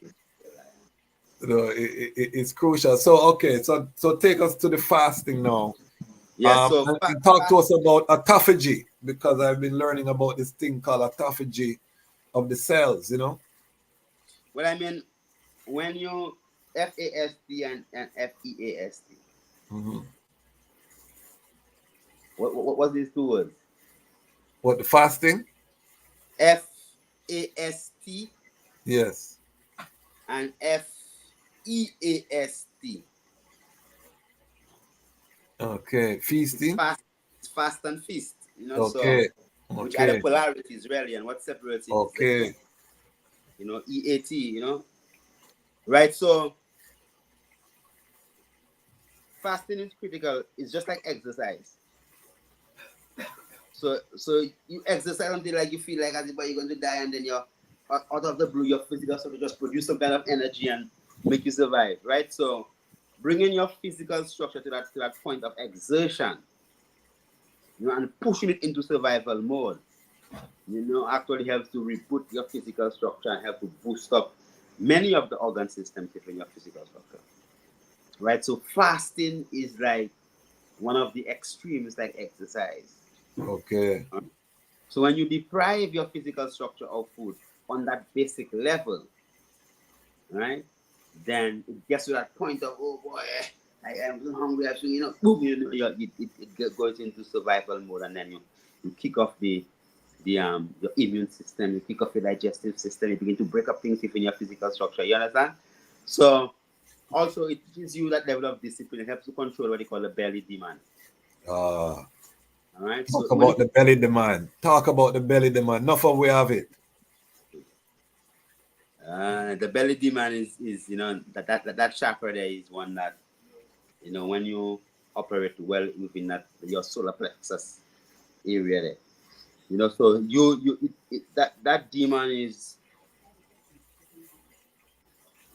Growing up, your grandmother always said you don't eat out. Well, mine told me don't eat out. Period. All right. So for me, growing up, I've had girlfriends that never eat at their home because my grandmother told me don't eat at home. You understand?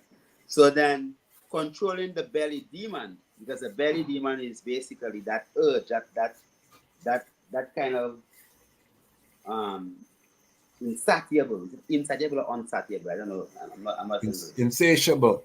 Insatiable, yeah. My empress was better than me. Insatiable. I just came here just to help my people come out of that thing.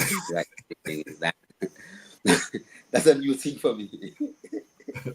So then that level of not being able to be satisfied. That's why as a Bobo Shanti priest, I don't eat mango. Okay.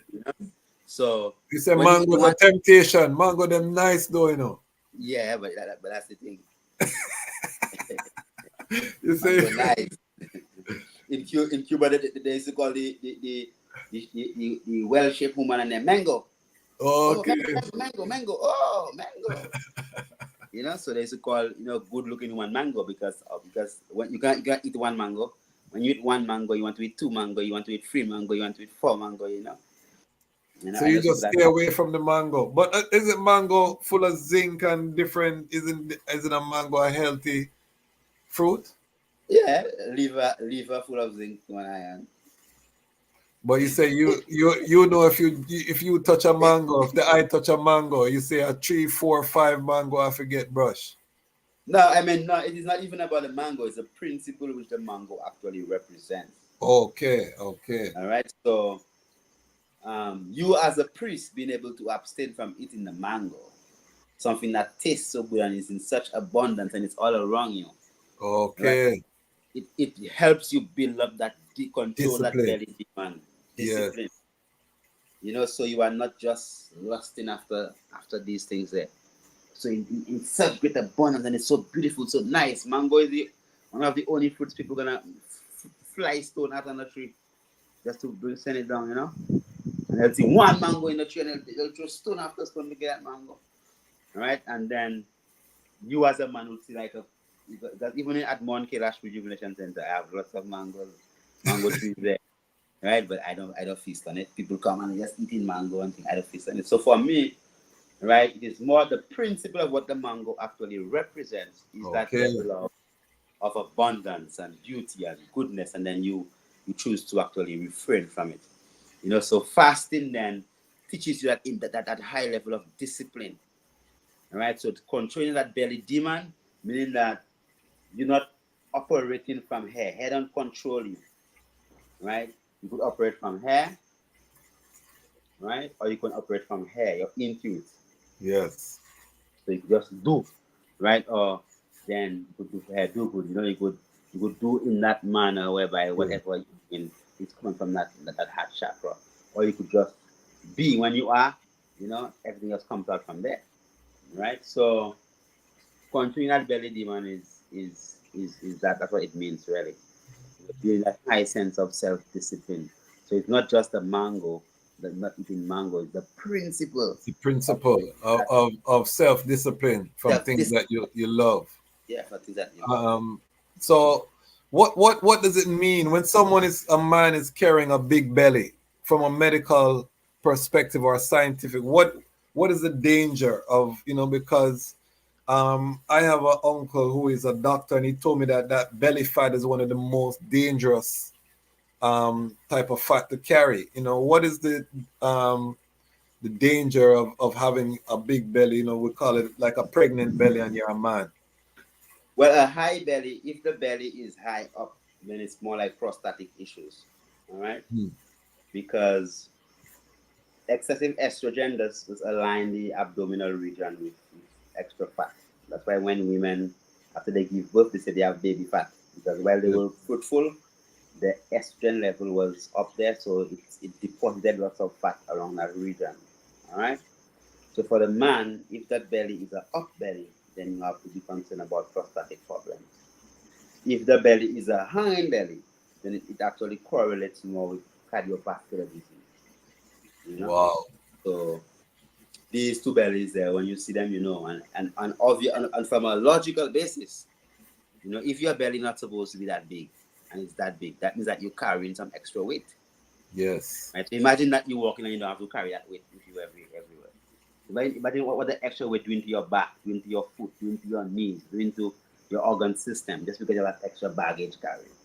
So when you remove that extra baggage, you know how light you feel? So just on a logical basis, it would actually just be a good decision for yourself. And I don't say that to attack, because I have brethren with big bellies, who are Ras Tafari. Open rebuke is better than secret love. That is it. I think I want to arm the family with knowledge, and coming from a lawyer tell you about your belly is not the same if it come from a herbal physician. You know what I mean? They can hear it. So it's not I man just a try pick on a one. It's a herbal. Because anytime I see with a brethren and him have a belly, I say something. I'm one of those kind of brethren. To say brethren, well, go on, because I understand. Probably should Rasta nap him, man, or brethren nap him and bring him into your place in Ghana and keep him there for 6 months. You see, so as you say that, so for those who aren't familiar, who are new to the platform, and remember, subscribe to the platform. You see the high level conversations that we're having here. This is high level Rastafari intellectual conversation that we have on this platform unapologetically. I'm on the board of Habisha, which is a non-profit here in registered in America. We're registered in Ghana as an NGO. We've established a sacred healing space for people of African descent called the Kwaku Ando Sustainability Institute, which is 5-acre off the grid, one of one, in terms of what we know on the continent. The Honorable Priest Kailash has also created a space, and I want the eye to just explain to ones who are not familiar, because this is one of the reasons that I really look up to the eye, and was following the eye works. And I, brethren Ras Wayne, made I aware of the eye works in detail, and I was so impressed, in terms of the description of what the eye has built, and then talking to ones like Empress Marina, other ones who have stayed at the eye facility, Dottie Bookman. I keep hearing the eye works and this facility. Have to go, and I want everyone. I'm going to ask the Honorable Priest to give the information for ones who can go and support the facility. But just give us a fullness on the space that the eye has created for healing. Yes, Honorable. Give thanks, Rastafari. As is. Yeah, well, the Mount Kailash Rejuvenation Center came out of the precepts of, first and foremost, self-love, right? Because the day I was sitting in my office, and then, I had office there, sitting down, seeing people all day, on the point whereby people began to look like money, I'm saying, boy, the same thing that I was blasting people on, like, right now I'm just like an office man. So at that point, that was like in 2014, 2015. I actually closed down all my offices. I was living way up north, and and I closed down all offices, and then we bought this property in the mountain, and we lived up there for about 7 years. Okay. Right? Me and my entire family, we have 8 children, and we got it, and 3 of them were born up in the mountain. The level 3 actually buried under trees up there. And I went up there to create that kind of a space where I like, I know how I was brought up in the countryside. And so we build up this space that is fully ecologically sustainable.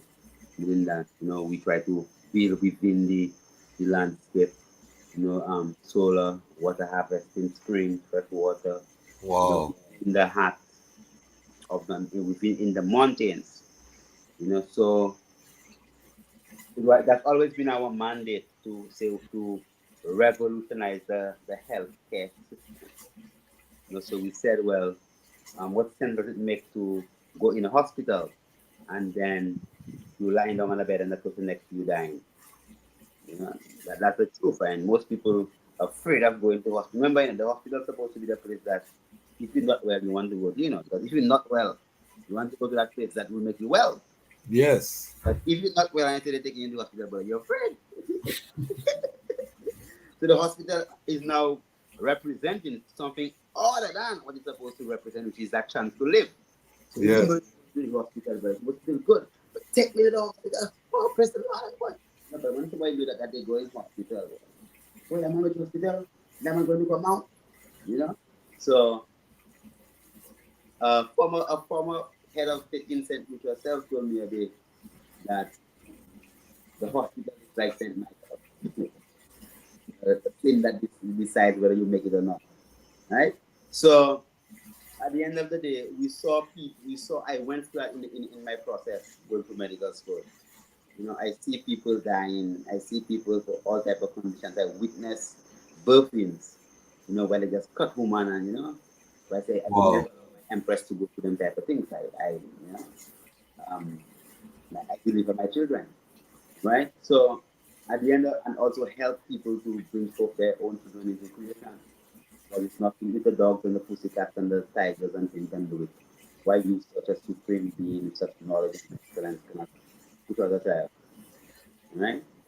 So just these simple things and just taking it as naturally as that and actually give people that knowledge that they are able to visualize their own reality and play an active part in their own healing process. Right? Okay. Why would it be that you're not well and they put you in a room to lie down on a bed next to someone with a machine next to them saying,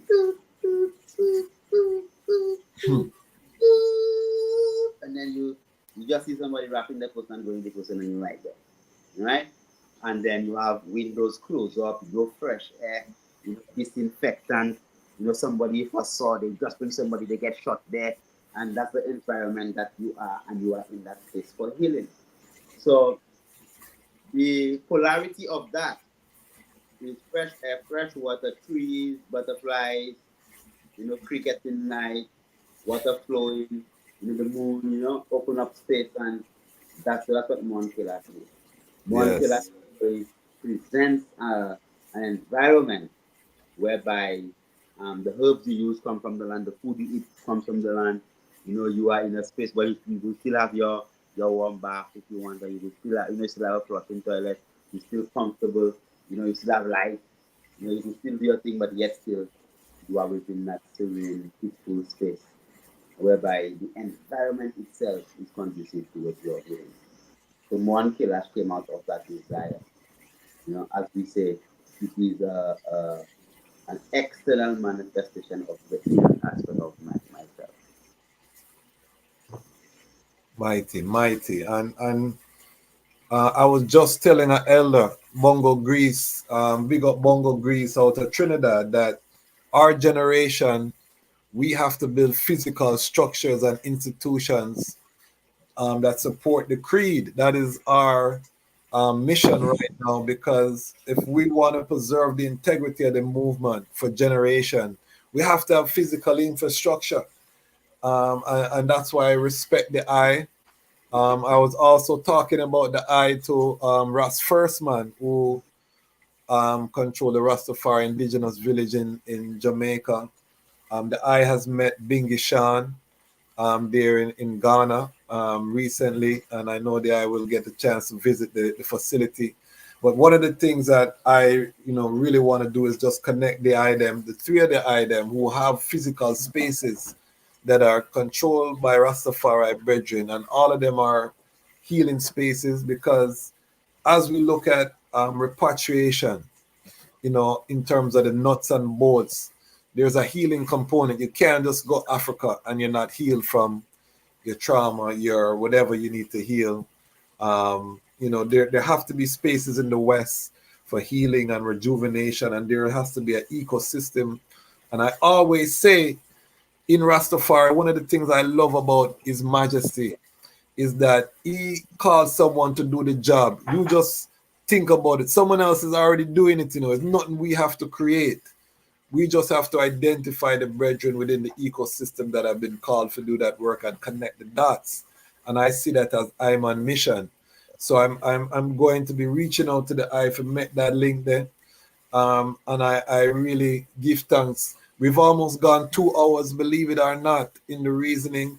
So we're gonna be sealing up. If there are any final questions in the chat, put your any final questions that you have. We're wrapping up.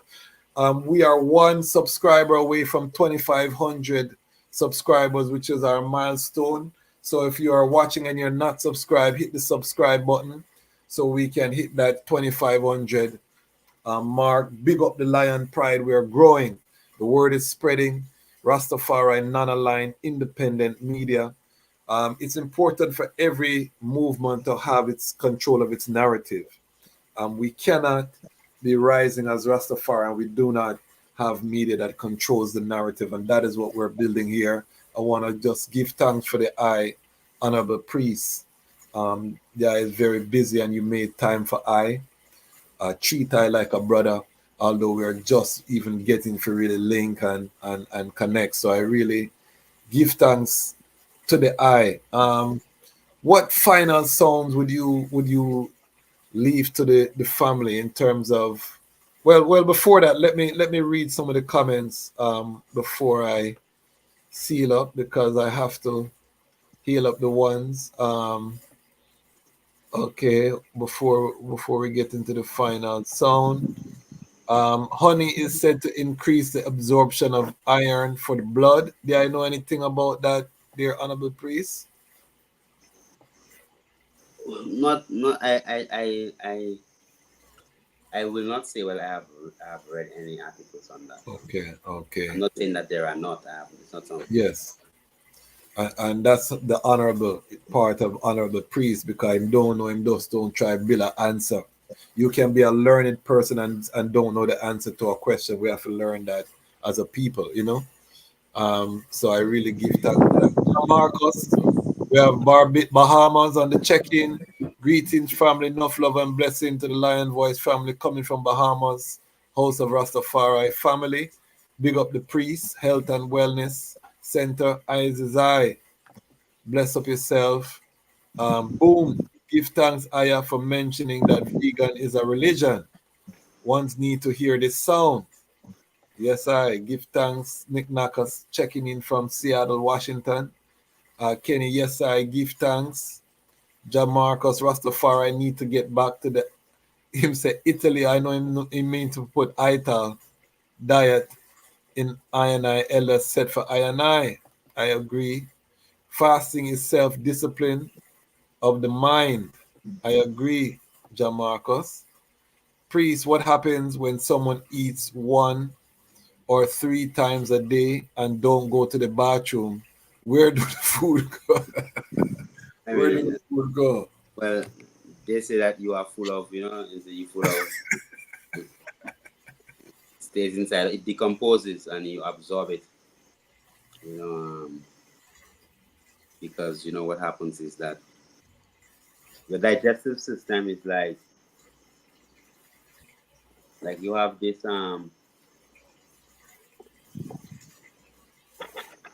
let's say this is your physical structure. Yes. Okay, the digestive system is like a straw that goes through your physical structure. This bamboo, it goes through so that's the mouth and that's the inner. All right, so the food goes through the mouth, through the tube, and then goes out through the urn. When it goes through the mouth, it does not go into your blood or into your liver. The nutrients from it is absorbed into the blood, and then it goes to the different aspects of your physical structure.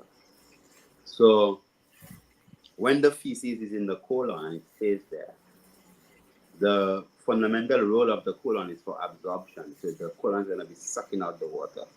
Remember, inside of your mouth is really outside of you. It's not inside of you. It's just a tube. It's like you put a straw through your arm. Yeah. Right? So that even if the straw going through your arm, and you push things through the straw, it's not really going into you. Unless the straw have little holes where the thing could fit inside of your bloodstream. So the micrological organisms microscopic organisms that live inside of your colon is just like what's on the outside. Okay? So it's like a plethora of bacteria and fungi, virus, and all different aspects of things inside of it. So there is normal decomposition. All right. So to the extent that when you constipated, that means that when the feces stay inside of there, you develop flatulence because the smell itself. Because remember, when you free up and it goes in the toilet, it stinks. It stinks. Doesn't it stink? It stinks, yeah, man. Sometimes it stinks real bad. Right? So to the point that bathrooms normally have air fresheners. Yes. And then where does it come from? Where does the feces come from? Inside of you. So that stinking thing comes from inside of you. And knowing that there's an exchange of gases and liquids. So that same piece of brown thing that fell in the toilet, your colon was sucking the juices out of it and going into your blood. So the longer it stays there and the more it actually decomposes, the more you actually intoxicate yourself. So you're sucking in toxins after a while. Yeah, and pus and all type of things. Whatever. So it's good that, I mean, by right, it's supposed to go 2-3 times. You know, to 2 times a day. You know, make sure that you free up your physical structure. You know, so give thanks, my brother, for having me. Yeah, man. Any final sounds, and then let the people know how they can contact the eye. We'll run the thing on the bottom of the screen. And I want to big up the Lion Pride on Patreon. We just upgraded this platform. So as you can see, we have our own branding on it. You don't see any more duck. We born loosey goosey. And we use the community. When you see I, it's not just I. I come with a community around I. And with the financial support, we invest it forward in the platform. So you see the little bossy writing a choo-choo at the bottom. That's my Lion Pride on Patreon. Pay for that. Big up yourself. But tell the people how they can connect with the eye, and then also tell the people any final sound, you know, that they have to greet the Rastafari Pan-African family. Yeah, well, give thanks for having I, Honorable. I mean, knowledge is continuous, learning is continuous.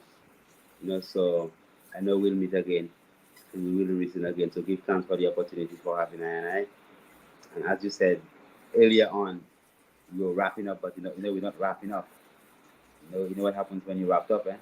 We just about that wrap thing. That's a wrap. So yeah, we're gonna wrap up. As we're sealing up. Ceiling, right? yeah. Yeah. So as we're sealing up, you know, we gotta reach up to the heights, the ceiling. Right? Highly. And we give thanks for the moment, and that won't be the final word neither. You don't give it no final words. No, and only continuation. See, iron sharpened iron. I accept all of the correction, you know. Remember what they say? No, brother. They say wrapping up and then final word. You know what I give final words at funerals, eh? That is true. So, you know, definitely it's not it will be a find, FIND space ALL word. You know, so find all word. That you have to just love yourself, man. Just be introspective and just begin your tradition with a spirit of honesty, you know, and walk within your own pace. You know, I don't believe that heaven is a place whereby only Rasta man going to be there, you know, or only one type of people. You know, I believe that, you know, goodness exists in the hearts of many different types of flesh, you know, even the plants and the rocks and all these different aspects have their own level of goodness and their own level of living that we ourselves must take care of. You know, the waters, the rivers, you know, the trees, you know. So I don't really subscribe to what people want to let people in heaven and, you know, that kind of thing. So, I mean, as the emperor said, our diversity is our strength. You know, so I do glorify, you know, the opportunity to be on their platform and give thanks for the opportunity to meet again, my beloved brother.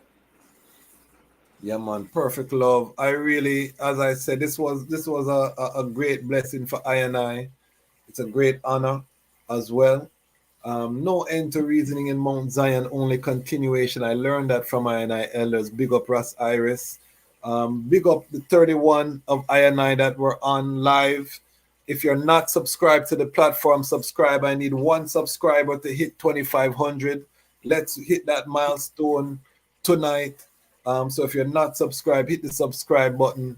We are building Rastafari non-aligned independent media here on the second largest search engine on the planet, until we can buy our own servers, because we say self-reliance, we say independence, but we have to start somewhere because it's not a talk shop either.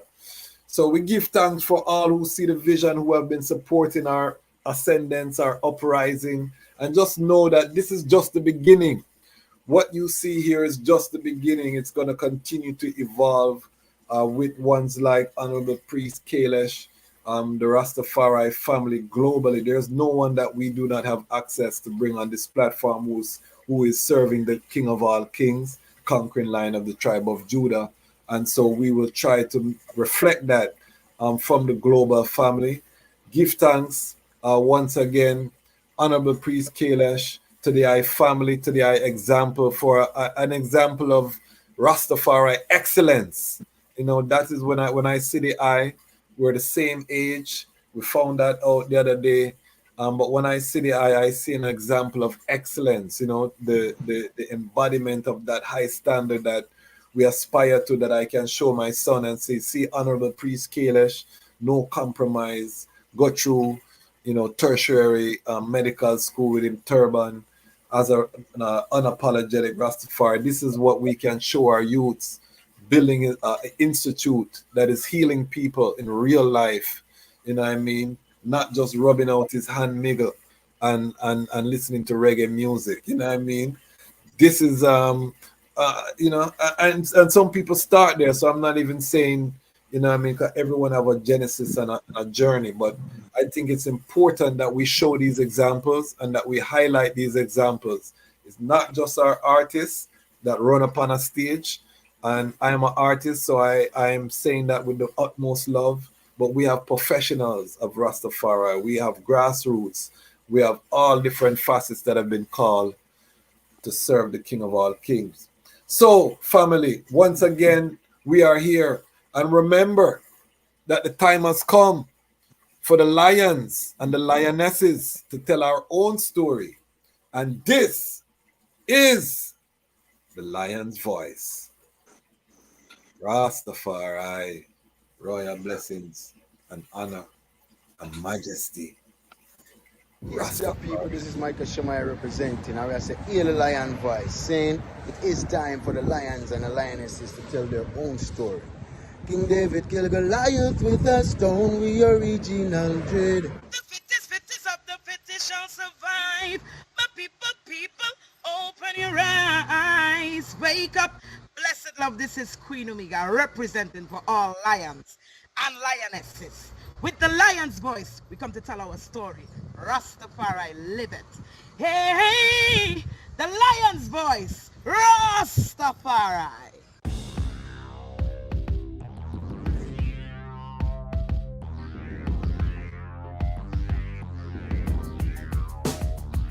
Well, lion voice, tell them that's the people first choice. Lion voice, make the lioness them feel nice. Lion voice, with the lion cubs we sacrifice. Lion voice, got to show the people them the life. Lion voice.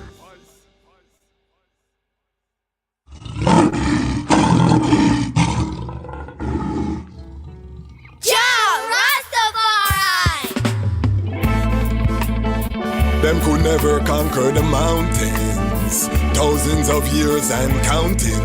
Ethiopia rise again unto the world. Now we are announcing. Them a plan for war, we a plan for peace. And now we see them wanna go dismantle the base. When the trumpet sound and the violence cease, how we say one go build up the cities. Well, them a plan for war, we a plan for peace. And now we see them wanna go dismantle the base. Rastafari crown as the Prince of Peace. Him tell the youths them fi build up them countries. Well, solar energy that them a see. The whole city powered by the sun's energy. The road them make out of hemp and concrete. Neighborhoods full of fruit trees that taste sweet. The youths put down them guns, them harvest and a reap. The beautiful gardens will line every street. Tired of the bloodshed, them done with the beef. Not even animals for that, them burn out the meat. Where people say Haile Selassie, I see Nile. When they see say him a treat the dirt like a child. Peace on earth from the banks of the Nile. That's why we giving thanks in style. See say Babylon a weapon, them a stockpile. Babylon a wicked, kill them brother and smile.